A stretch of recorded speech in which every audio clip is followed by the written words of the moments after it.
You said in a 1996 annual report that most investors will find that the best way to own common stocks is in an index fund that charges minimal fees. Two questions.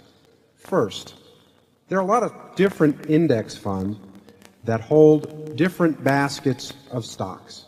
What criteria would you use or recommend to select an appropriate index fund?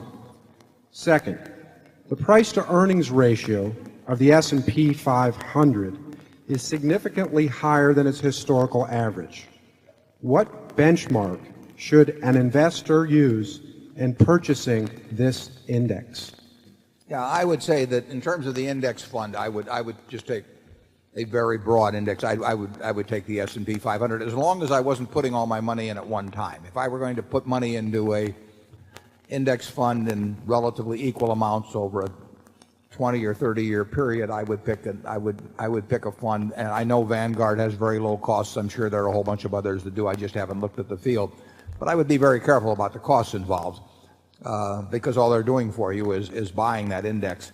I think that the people who buy those index funds on average will get better results than the people that buy funds that have higher costs attached to them, because it's just a matter of math. If you have a very high percentage of funds being institutionally managed, and a great many institutions charge a lot of money for doing it and others charge a little, they're going to get very similar gross results but different net results. And I recommend to all of you reading John Bogle's written a couple of books in the last 5 years, and I can't give you the titles, but they're very good books, and anybody investing in funds should read those books before investing, or if you've already invested, you still should read the books, and it's all you need to know really about fund investing. So I would pick a broad index, but I wouldn't toss a chunk in at any one time.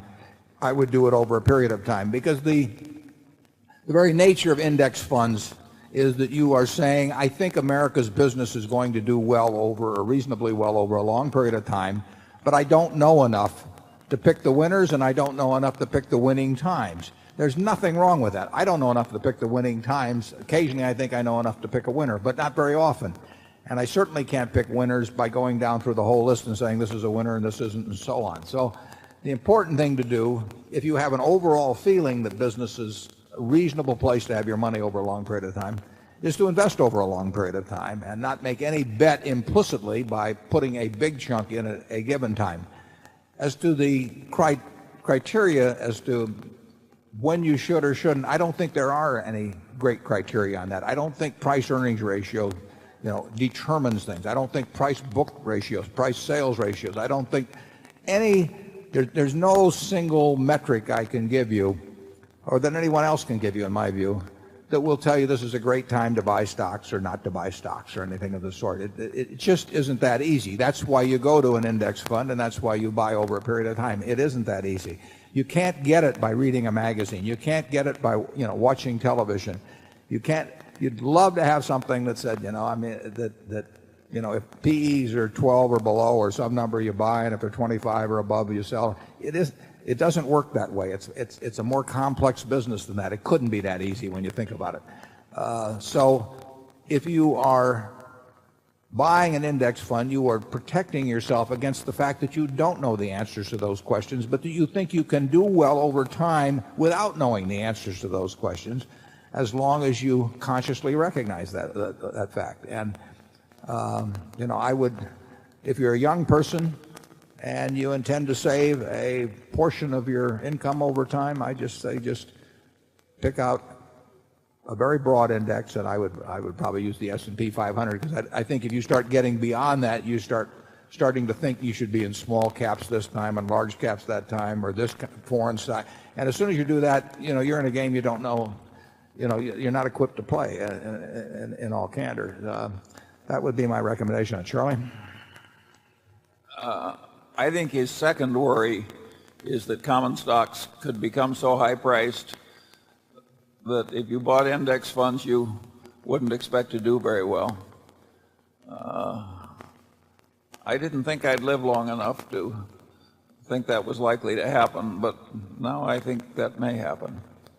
But probably what you're saying there is that they could get to a level and they'd have to be at a sustained level like that for a long time. They could be there and stay there for a long time. In which case you might make 3 or 4%.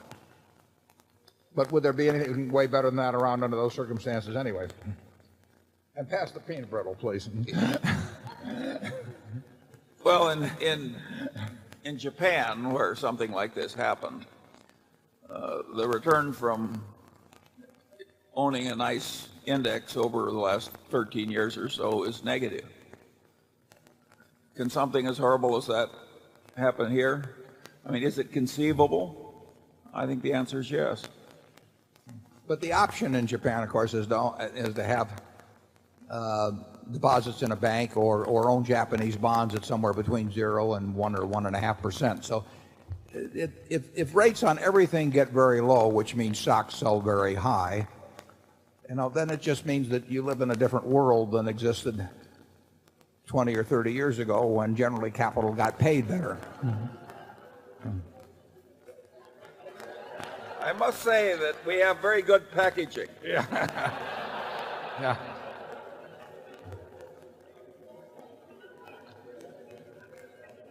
Normally he does this in a less formal manner, but he's on his good behavior today.